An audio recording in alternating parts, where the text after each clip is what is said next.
बिस्मिल्लाहिर्रहमानिर्रहीम। अस्सलाम वालेकुम। देसी ब्यूटी टिप्स में खुश आमदीद।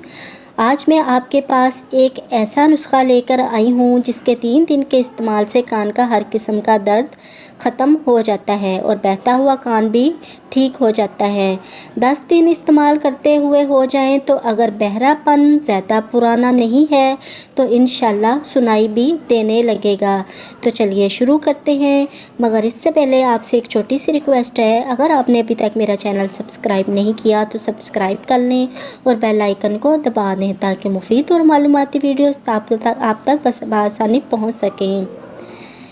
इस नुस्खे के लिए आपने लेना है खाने का 1 चम्मच कलवंजी का तेल और 1 ही खाने का चम्मच लेना है बादाम का तेल और 1 खाने का चम्मच आपने लेना है खालिस सरसों का तेल और इन चीज़ों को अच्छी तरह मिक्स कर लें।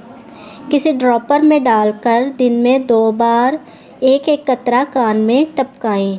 3 दिन में कान का हर किस्म का दर्द ख़त्म हो जाता है इंशाल्लाह। वीडियो अच्छी लगी हो तो अपने प्यारों के साथ ज़रूर शेयर कीजिएगा। इजाज़त चाहती हूँ, एक नई वीडियो के साथ हाज़िर होंगी। अल्लाह हाफिज़।